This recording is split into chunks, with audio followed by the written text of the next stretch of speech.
but are there any days voicing Kratos that stand out to you? One in particular, there was a scene I didn't know if I opened that space up, what would come out because everything had been bottled up.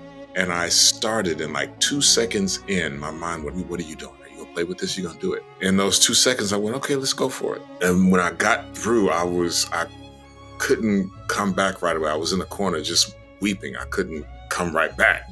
I jump cut to the game. So I was like, talking to him after the game. I said, so did you all put, how did that scene work? And they got quiet. I said, what happened? She said, Welcome to Artwell. I'm your host, Jacob Kelly, and today on the show, we are joined by TC Carson. TC is the original voice actor of Kratos, the main character of God of War. He voiced him for the first 6 games of the franchise, the entire Greek era. And on top of that, he is also Mace Windu in the Star Wars animated series and in Star Wars video games. He is also known as Kyle Barker from the hit 90s sitcom Living Single. And on top of all of that, he is a talented singer, and we talk about a lot of that in the first half of the interview. And before we get into it, I want to remind you, if you haven't already, make sure you subscribe to the podcast. And if you want even more from me, you can subscribe to the Artwell newsletter at the link in the show notes. And now, without further ado, I am very excited to present to you my interview with TC Carson. There are no breaks in this business. You make your breaks. The reason I'm in this room right now is because my music's very dope. Let's try to find something that people remember 20 years later. If you just truly love cinema with enough passion, then you can't help but make a good movie. Break rules. Leave the world more interesting for your being here. Make good art. I was wondering if you could tell me the significance of 2626 Lakeview Avenue. Everybody's doing their deep dives now. You're the second person that I've had an interview with that asked me about 2626 Lakeview. I used to be a doorman at 2626 Lakeview.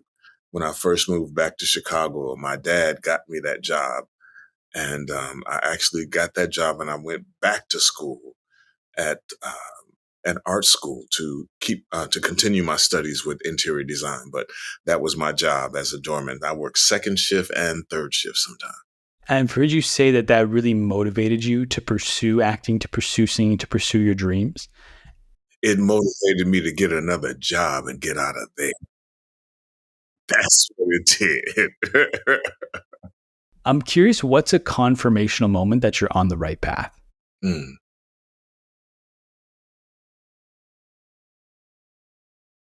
When I'm doing music, when I'm singing, and I can tell that everybody's on the ride.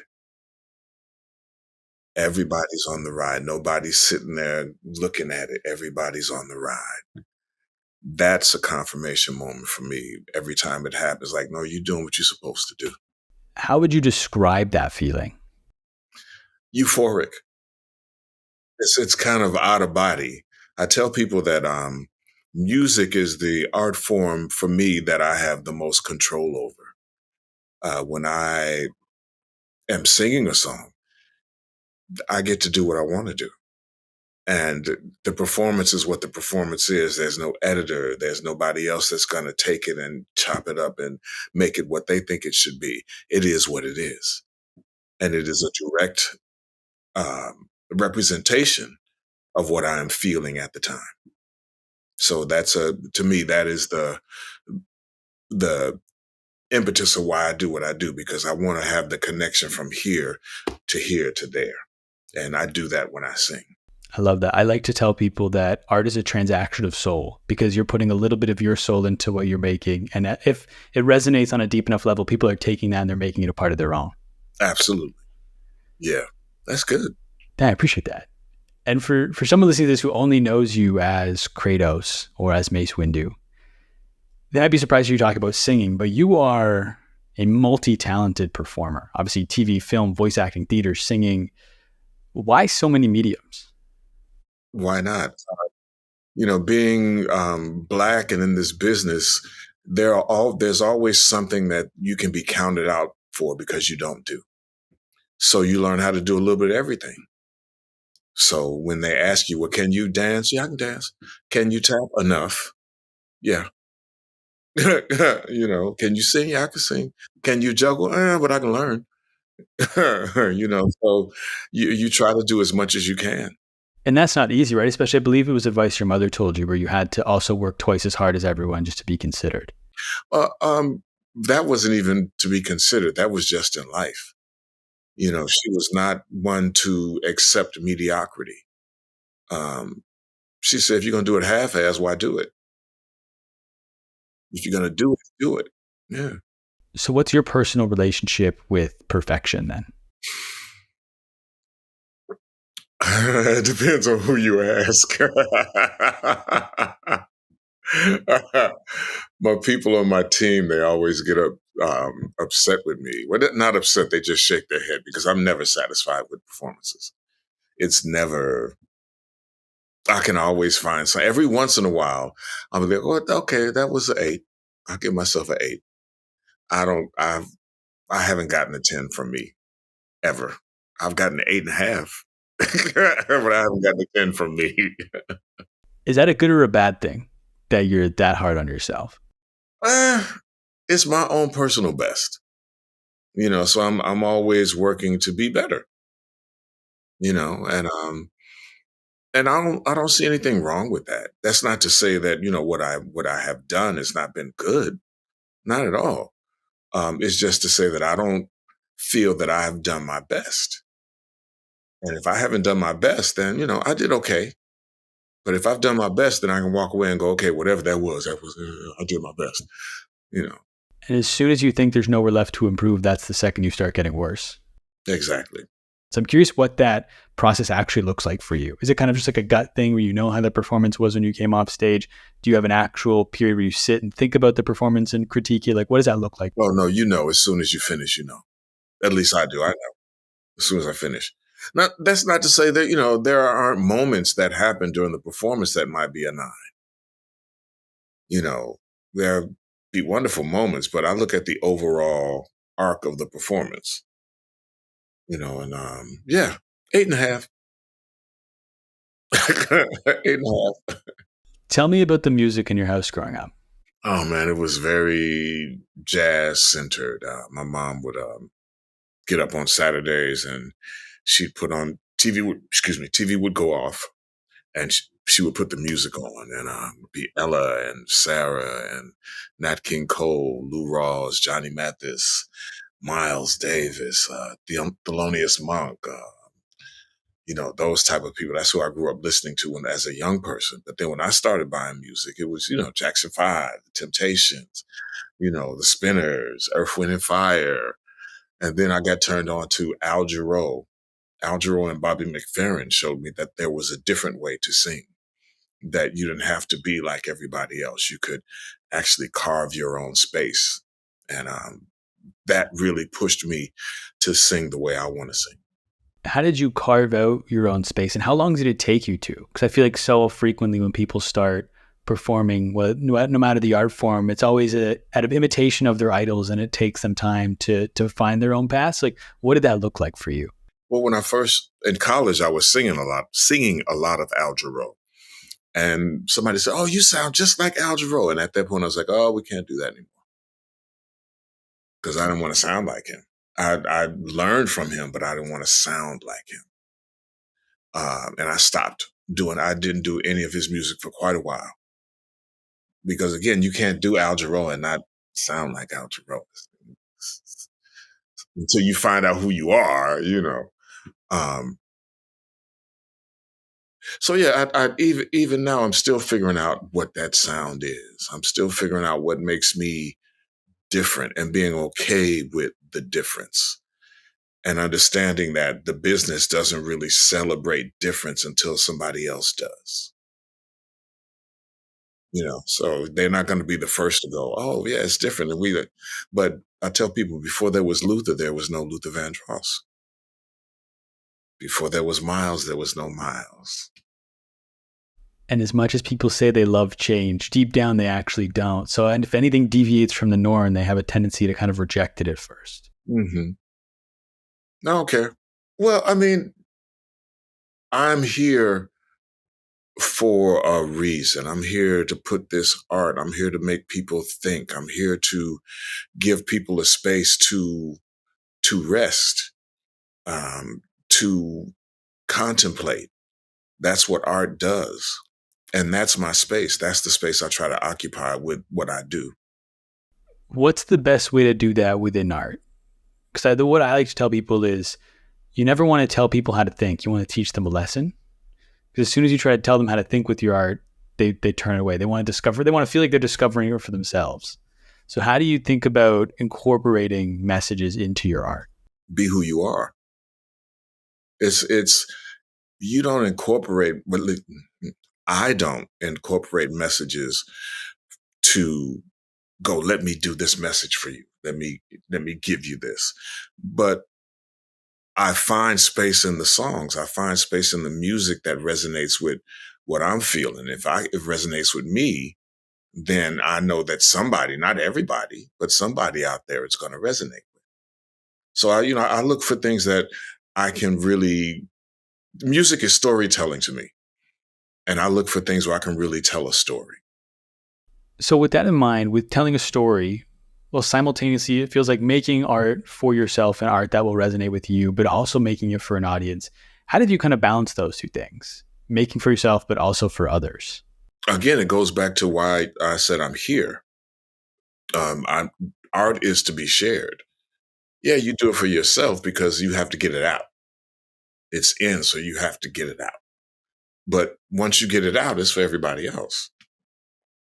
And I think when you become selfish about your art, when it is all about you, that's when it becomes misogynistic. That's when it becomes something that is not, the vibration of it doesn't help people.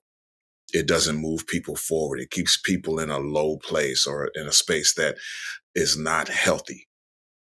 What do you think about the current state of art? Well, it depends on what you call art. I'll be more specific. We'll go with the current state of music. I think what we are given is not where the current state of music is. I think there's a lot of music that is not being put to the public because it is not serving an agenda. And you have artists that are doing wonderful music, but you don't hear it.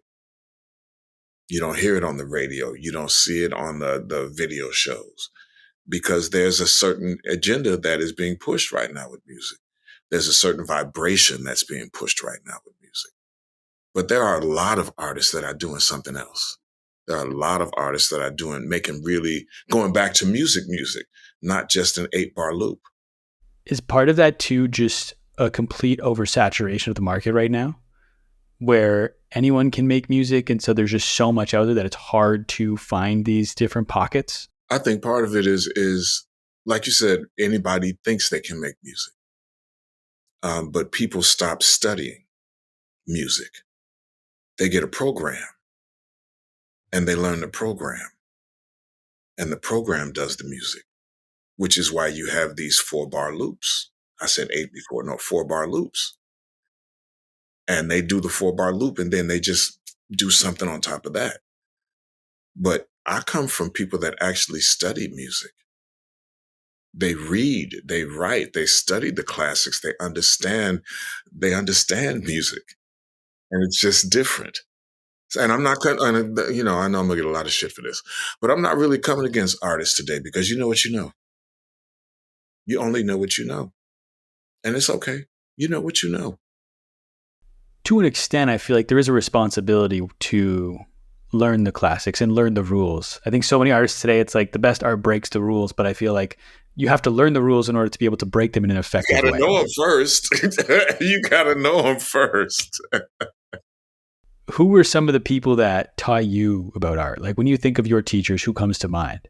There was a theater teacher in my high school. Oh, he's gonna kill me. And I cannot remember his name. It'll come to me later.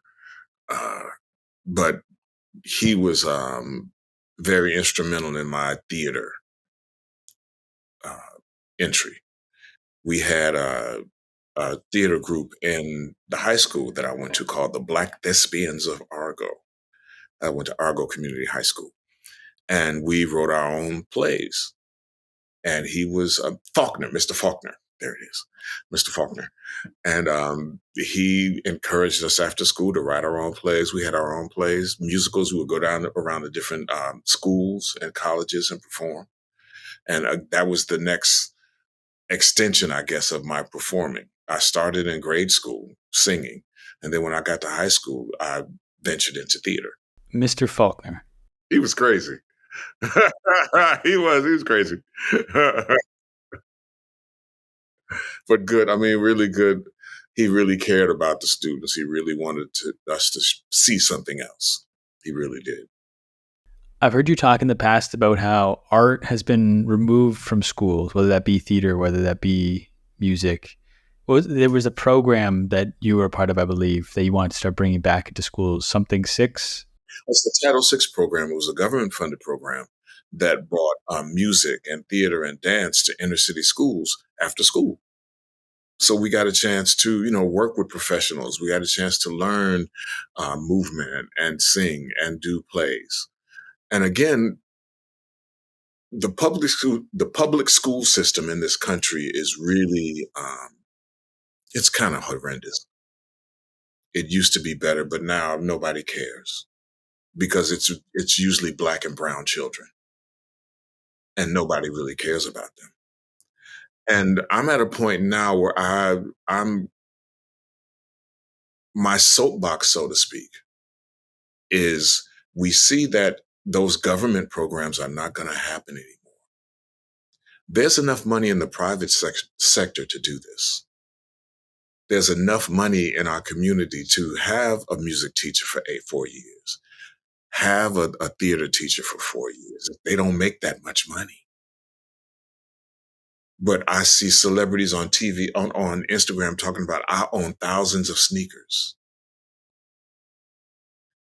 You walking around in red bottoms and driving Bentleys, and our schools, our kids are not learning what they need to learn. So it's just priorities, I think, right now. And I think our priorities in this country are a little screwed up. But that's just my opinion. And I'm going to do the best I can do to try to, to mitigate some of that. Hopefully I can make enough money where I can have a foundation where we can do that, where we can fund teachers, music teachers and dance teachers and theater teachers. Because if I didn't have that when I went to school, I wouldn't be the artist I am right now because I'm not a sports person. Tried. Can't see. So trying to catch a ball or hit a basket, can't see.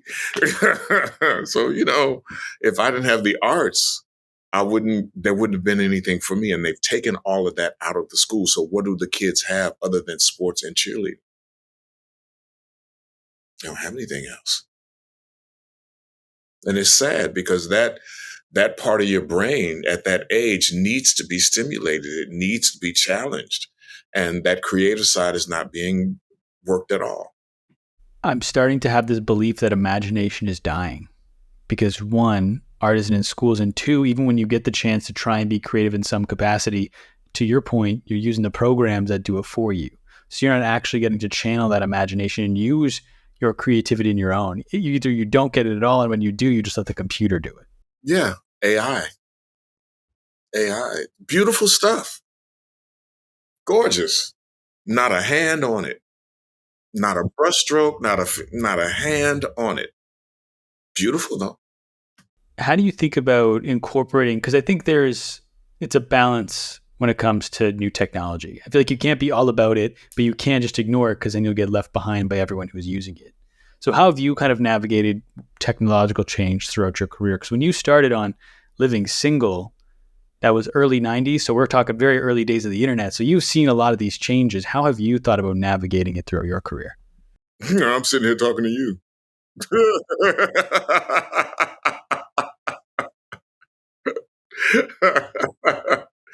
I mean, I'm using it for, again, like you said, you can't get away from it. You have to figure it out, right? So I'm using it for work. And to talk about things that I think my community needs to have a conversation about. So, I post stuff like that, and I post, performances, I post feel good stuff, I try to show a wonderful thing when people do great things for other people, when kids are doing wonderful things, when there are teachers that are really excelling in our community, when there are inventors that we don't hear about. I I try to give that kind of information on my sites. And along with, I'm going to be over here next month and I'll be over there the month after that, and you want to see a little bit, you can hit that, so use it for that. But as far as my personal life and just being on, so, mm, mm. I'm trying to live life. I'm not on my phone like that.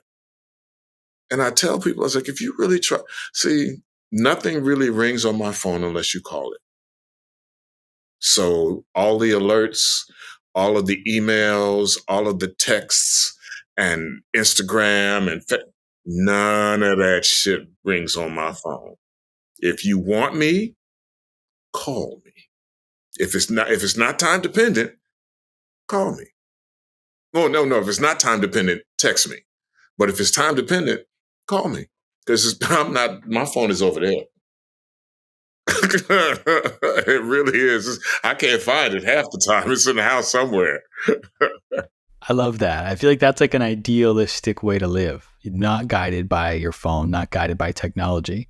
Man, when you see people, I was in the airport today and people were just here and they were walking through the airport like this, not looking, not like, I was like, wow, this is crazy to me. There's no engagement. Our young people don't know how to have conversations. Forget trying to spell anything or tell time on a clock or anything like that. They just, oh, that's done. But just to be able to sit and have a conversation, they can't, it's hard for them. And that's sad to me because I watch the rest of the world right now is moving so far past where we are. And we're still like, no, America is it. Okay. Okay. I was speaking with a friend about this very thing the other day. It's like when it came to innovation, we innovated towards convenience and didn't consider many of the second and third order effects that were going to come along with that. It's all about convenience. It's all easy, faster, quicker, more. And nothing good tends to come quickly either. I'm going to leave that alone.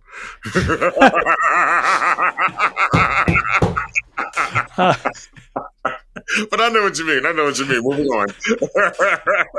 I will be more careful about my words moving forward.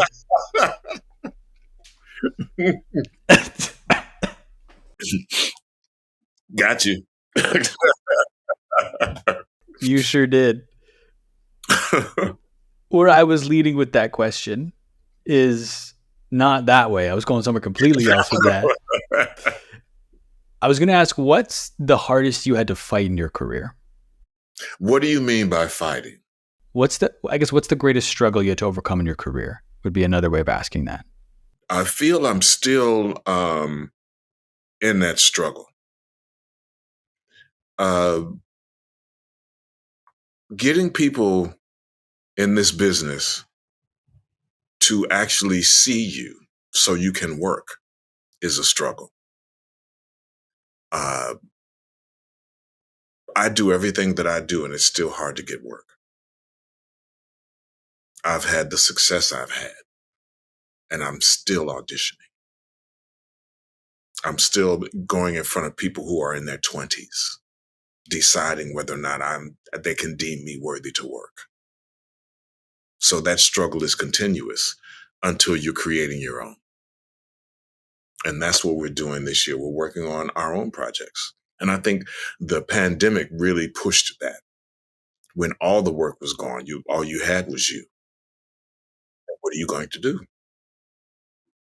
How are you going to make it work? They're not hiring you. You're going to create your own show, which is what we did. We did. We're in the process of selling it right now. It's called Uncle G Daddy's Kitchen. It is a late night show with food. I caution people, it's not a cooking show, but it's late night, and we're going to cook. You can have great conversations around food. You have great conversations in the kitchen. So to have a space where we can talk about things that are germane to our community that we don't get to talk about. We can see people that we don't see on the late night's not curated for us. It's just not. So to have something that is curated for people of color, not just Black people, but, brown people, Asian, everybody, to have a space where, you can come and talk about, because it's different. It's different struggles. It's different things that are important to us. And my goal is to have something that I can give edutainment with. So you can get a little fun, but you can leave and go, I didn't know that. Oh, I didn't know about, we can make that easier. COVID really decimated a lot of Black communities. A lot of elderly people died. A lot of people, they died because of the food.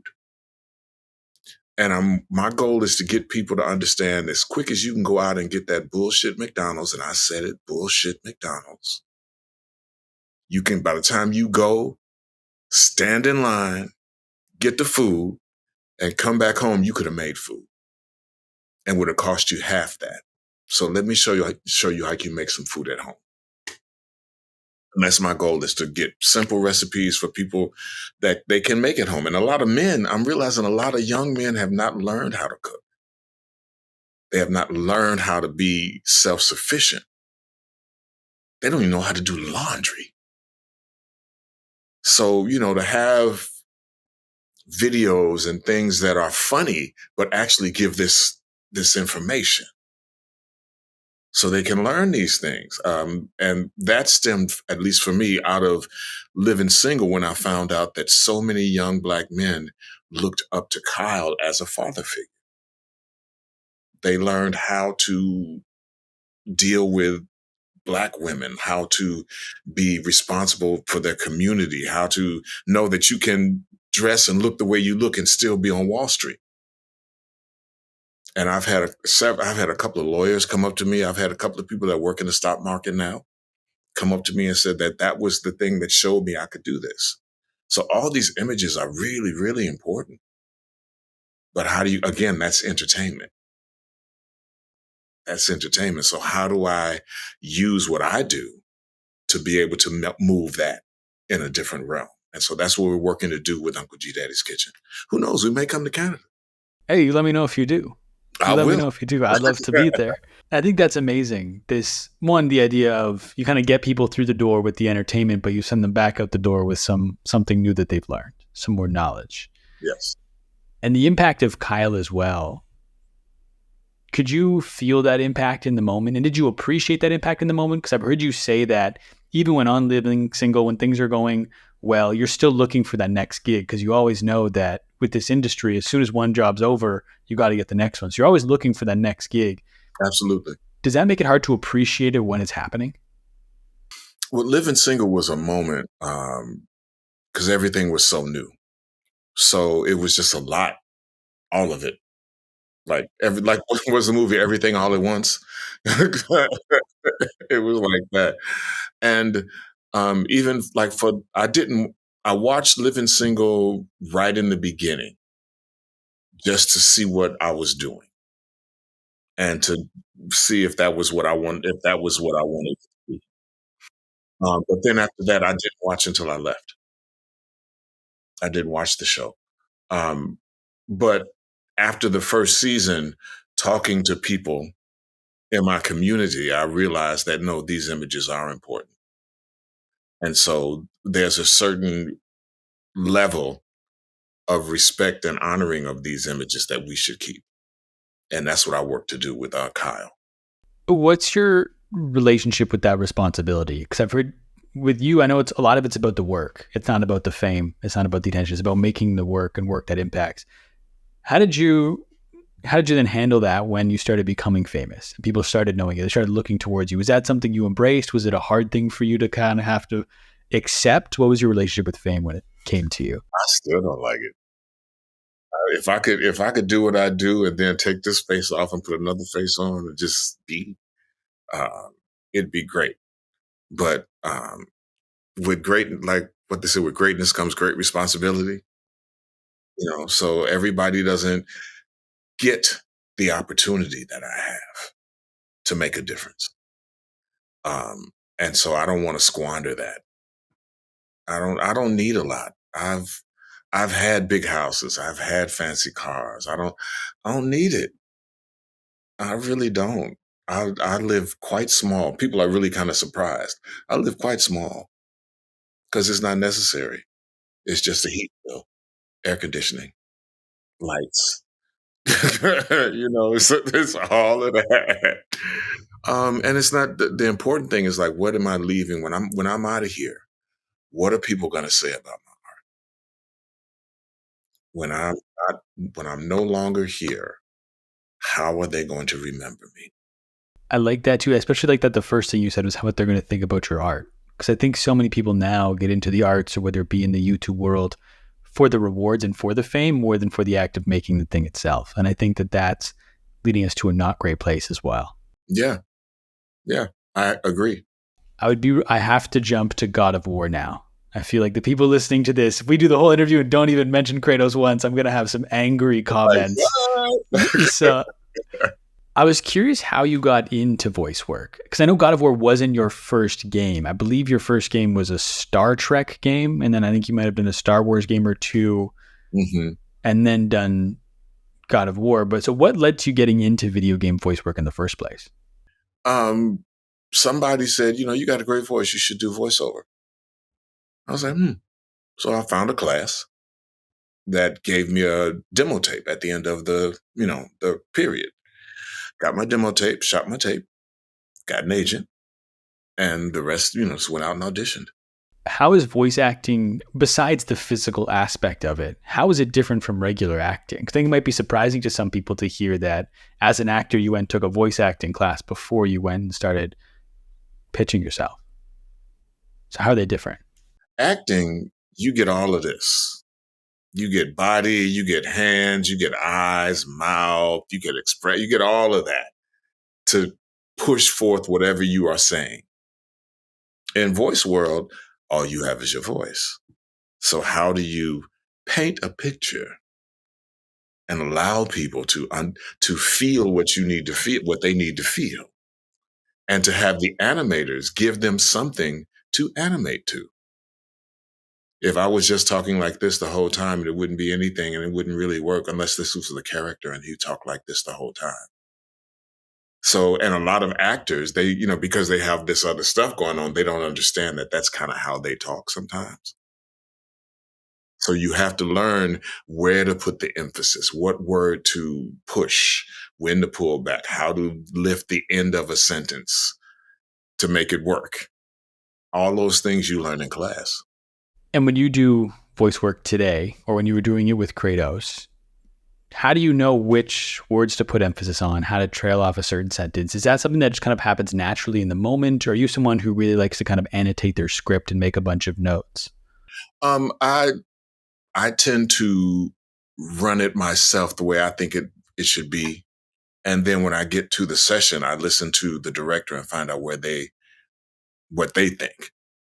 And I've already gone through a couple of different scenarios, so I can always tap into one of those and be where they need me to be.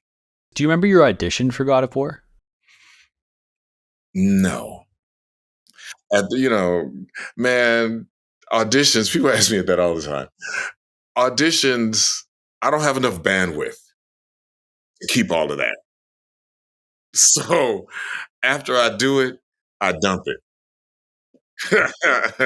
Put the next piece in, And then weeks later, well, you auditioned for so-and-so. They come back around. I was like, what was that?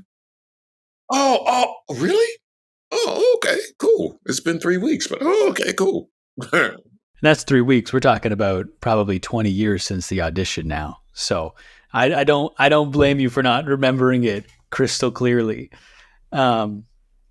But what do you remember then about kind of those early days of Kratos? I know you helped shape the character a lot, because I had some general ideas when you got cast, from my understanding, but he wasn't fully formed as a character. So do you kind of remember how you breathed life into him?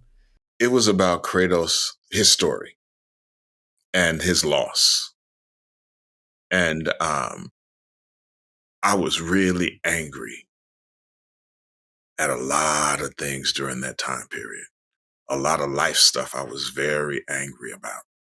And I wasn't seeing a therapist. I had nowhere to put it.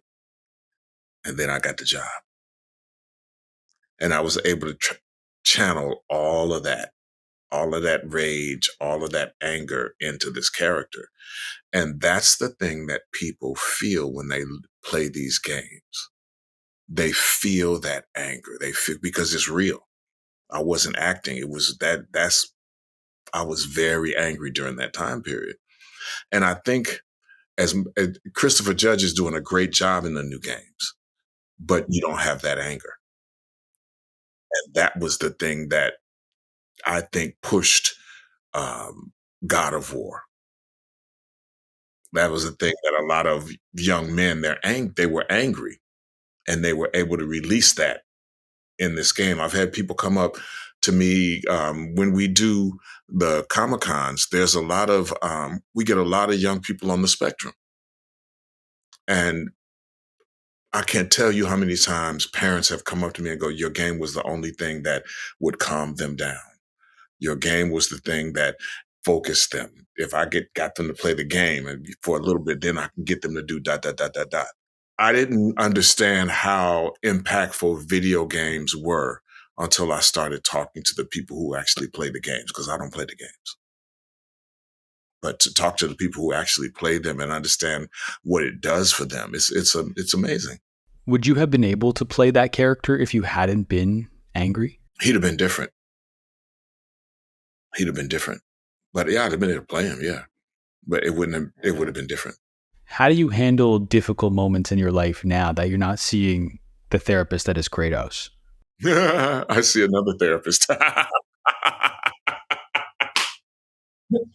I do.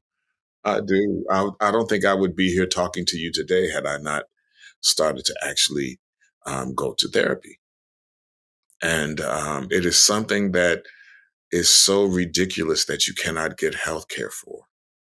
It is just really ridiculous that you won't pay for me to go see somebody until they go shoot up the school.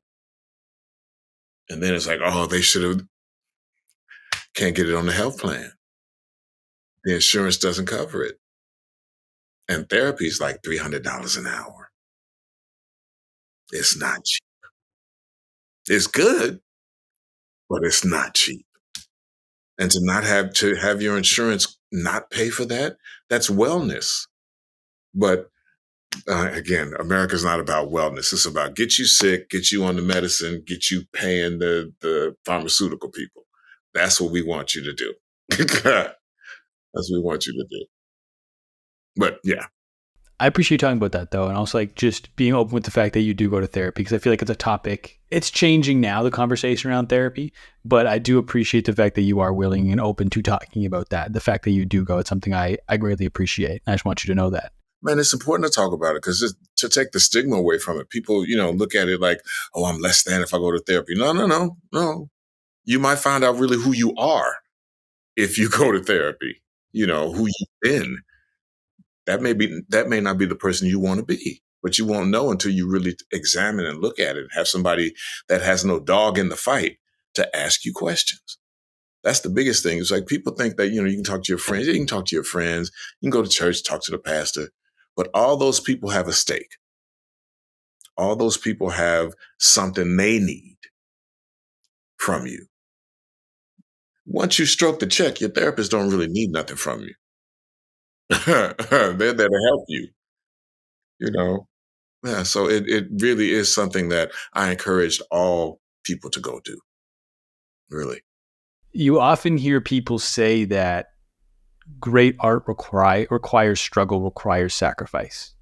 And we just talked about how, because of what you were feeling that you put into Kratos, you created this character that had such resonance with so many people. So my question to you was it worth it? Absolutely. Again, I like working.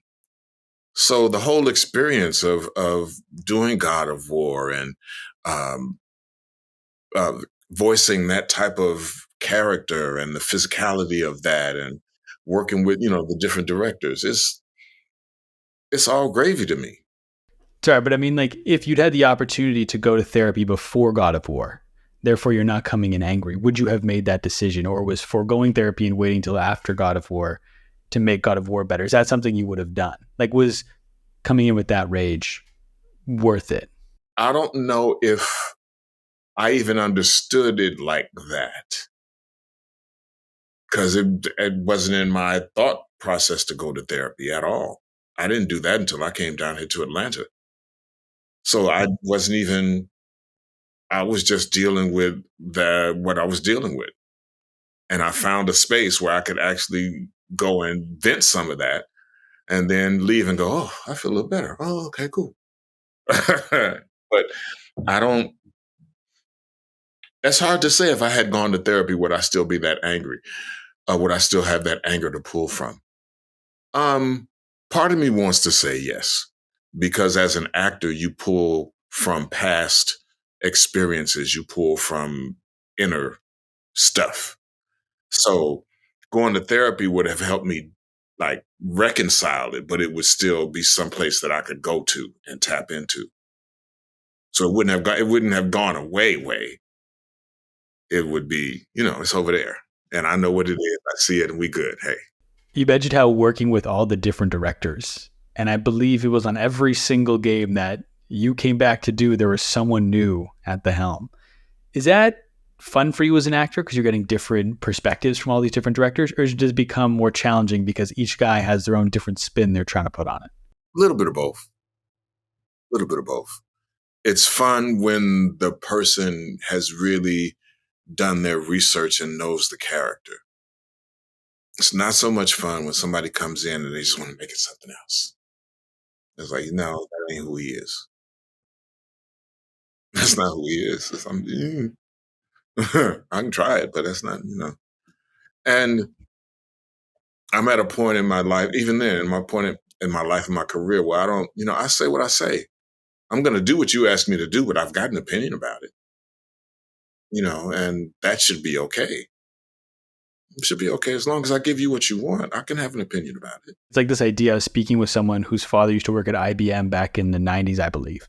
And they had this thing internally they called disagree and commit, where we are open to anyone and everyone's ideas, but eventually we can't let our disagreements get in the way from actually doing the work. So we're going to go around, we're all going to voice our opinions, and eventually we're going to come to a consensus. Even if you don't agree, well, we're going to acknowledge that you disagree, but we're all going to commit to do everything to succeed at the plan we decide to move forward with. Right. We don't want you dragging your feet if we decided to do this like this. Yeah. What does your process on the day of recording look like? Okay,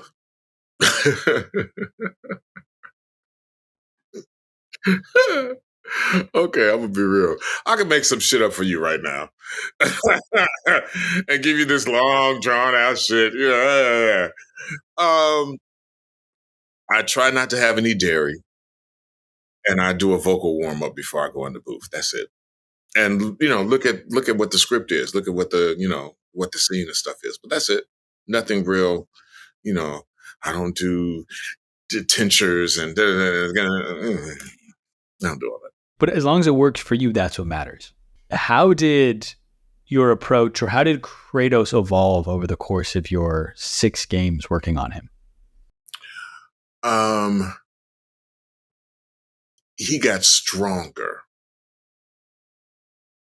In the beginning, his rage was emotional because of the loss of wife and child and all of that, and hence the ashes on his body and all of that.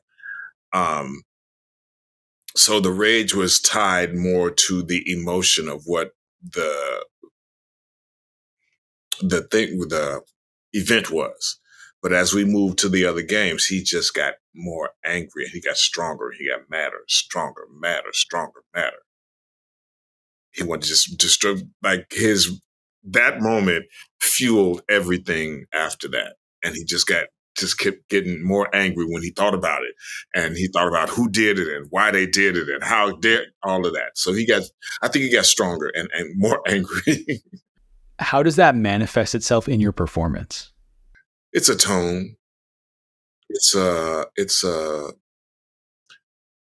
when I was doing Kratos, it would be a space that I would get into, and it would take me a few minutes to actually get into the space of him.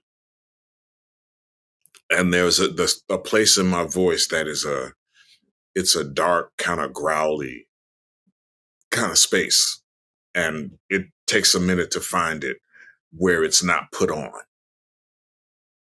where it's like this is what I'm doing right now. I'm not trying to make it happen. I'm falling into this space where this is what it is. First off, I promise I will not ask you to do the Kratos voice on a whim here. I've seen that happen. That's a challenging thing, I can imagine. I just did. They asked me, we're at a Comic-Con, and where were we at? Where we just came from. Somewhere in Florida. Starts with a P. Pensacola? Yes, thank you. Pensacola, Florida. And they were doing a video for the con. And he said, would you mind, just come on, just one Kratos. And I was like, okay. And so I did it. And they had us in this room. And when I did it, it shut the whole room down. Everybody went, silence. I was like, okay. But that's the power that he has. It's a gut producing sound where it starts down here. It's not here. It starts here. And he talks from here. I understand that to a certain degree, because when I do interviews, I feel like I speak out of here, but when I talk normally, I feel like I speak out of here. Okay. I can't fully get all the way down there, so I understand to a certain degree how that works. When you're talking about there's that like few minute period where you're kind of settling into the character of Kratos. Is it actually settling into the character of Kratos? Like, is your mindset, are you becoming the character, or are you just voicing the character when you're in the booth? Like, what does that look like for you? Well, I try to be him. I work really hard to be him. And it's an on-off switch. Well, because of the rage that it was, I had to be able to disassociate myself from it. And in the beginning, that was a little hard. But as I started doing it, I could figure out how to stop. I had a really good friend of mine who has made her transition, Lynette Dupree, and we were doing Dreamgirls on the road, touring Dreamgirls, and she was playing Effie. And I would come down every show and watch her do, and I'm telling you, I'm not going. Tears streaming down her face, just emotions, just in it. And the curtain would come down. She'd get up and say, hey, TC, and walk off stage. I was like, how do you fucking do that? She said, oh, you have to turn it off. She said, I couldn't hold on to that the rest of the show. I'd be crazy. I said, you're right. You have to shut it off and go and do something else. And I had never seen anybody do it like that. Seriously, tears rolling down her face every night and just in it. Got people in the audience crying, standing ovation. Curtain come down, she jumps up, hey, and walks away. It's like, oh no, it's crazy. But with Kratos, I learned because you can't, as an actor, you can't hold on to those things, those emotions, that darkness. You can't. Does it ever take its toll, though, oscillating so quickly between those different emotions and feeling them so deeply? You get tired. Those 4-hour sessions were a lot. I had to go home and lay down. Yeah, it's just very draining, because you do have to be, again, it's not just standing in front of a microphone and talking. You have to be in whatever this moment is, and sometimes you're being shot at, sometimes you're fighting, and you're all these things you have to embody with your voice. And 4 hours is a lot. I didn't realize that's how long you're in the booth every day. It could go between 2 and 4, just depends. And how many days is that? It was usually on a couple of times a month. Just a couple of times a month, yeah. It wasn't, because it took a year to do the game. So, it wasn't like 5 days a week or anything like that. No, I wouldn't be able to do it. I had no voice left. I would have no voice. Are there any days, and I know again that maybe there's not, but are there any days voicing Kratos that stand out to you? One in particular, there was a scene, I want to say it's in the third game, where they had Kratos being tortured. And they had the mock-up of it, They said, well, we got this idea to have Kratos be tortured, and we want to, want you to see it, see if you can voice that. And I said, okay. Now, this was after I had watched my mom make her transition.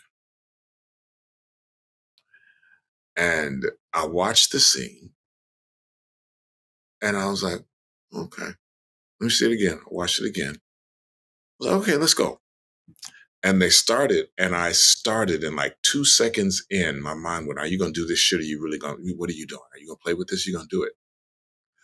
And the hesitancy was, I didn't know if I opened that space up, what would come out,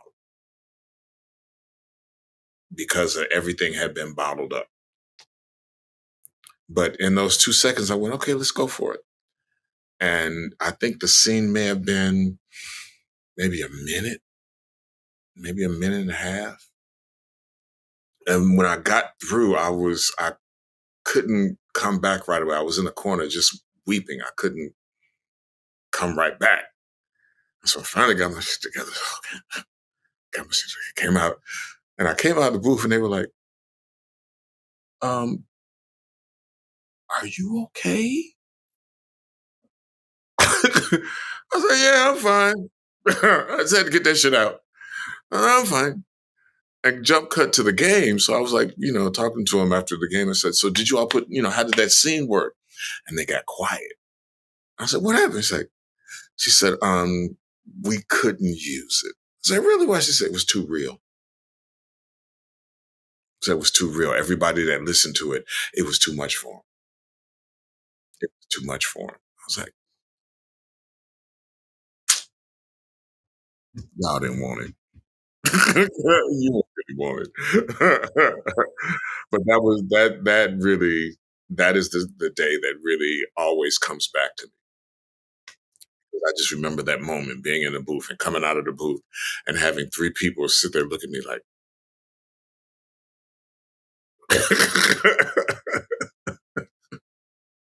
they were so sweet the rest of the session too. They really were. How do you get to see your performance as Kratos without being someone who plays the games? I don't. How does that feel? Do you like that? Do you not like that? I know that I don't really play the game, so what am I going to do? And I haven't had anybody pull the cinematics out so I can see those. So, I'm just glad people enjoy it. I do a lot of things that I don't see. I do a lot of projects that I never get a chance to see what it looked like. But the check cleared. Does having visuals too when you're doing voice work, like you said for that torture scene, they kind of showed you the scene, does having a visual make it easier for you? Yes and no. Yes, because you see what it is. No, because sometimes you have to voice to the animation that's already there. And so you have a set space that you need to make sure you fit. So it becomes more about timing than acting. Acting is still important, but it's about the time. You only got this much time. So act faster. With this game, you said you first really started to realize its impact kind of as people started coming up to you and talking to you about it. Do you remember the first moment when you realized, like, oh, this game is actually super popular? Right before it won Game of the Year. Because again, I'm not a gamer, so I wasn't really following all of that. And when my community started hearing that I was doing Kratos, it was a whole different thing, because they didn't think, first of all, they didn't realize that a Black person was doing that voice. And then second, they didn't realize it was Kyle from Living Single doing that voice. So it became a really a thing for Black gamers, which I really liked, that they felt represented. which was cool. What did you learn as you voiced Kratos? How to compartmentalize, how to be in it and not be of it. Is that something you can practice, or is that something you just have to do and kind of figure out when you're in the moment? I think it's different for everybody. It's a different muscle for everybody, but I think everybody can do. I think everybody does it to a certain extent at various times. How do you look back on your time as Kratos? Again, it was a moment in my life. It was, it was a transition period in my life. And that's why I look at Kratos as a transition period. What is something that you wanted earlier in your career that you no longer want now? That's a good ass question. Something that I wanted earlier in my career that I don't want now. Fame.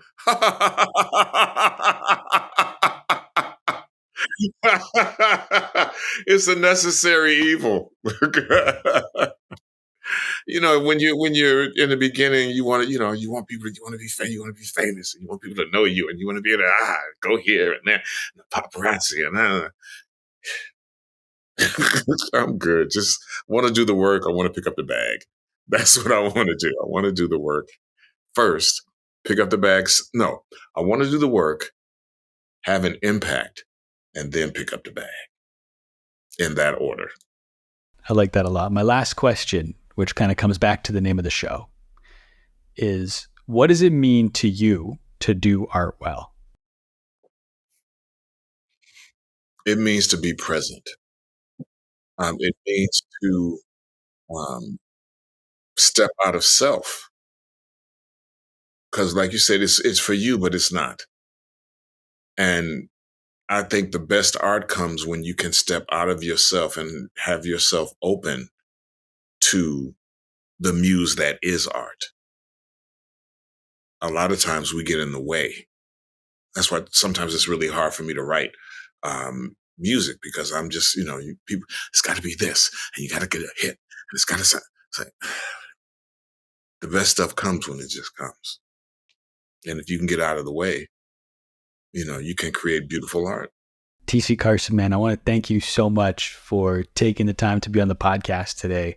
Before we jump off, I want to give you the floor. Where can they find you? Where can they find your music? Plug anything and everything you got right now. Okay. So everything, if you're looking for me, everything is official TC Carson. Instagram, Facebook, Twitter, and the website. Everything is official TC Carson. If you follow me on my Instagram, you'll always know when I'm performing and where I'm performing. And hopefully you get some things that'll make you smile and give you some information that you didn't have.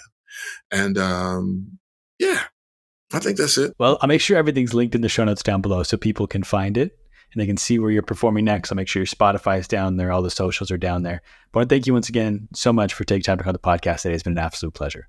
Thank you, Jacob. And thank you for doing your research. It was a really, really nice interview. Appreciate you.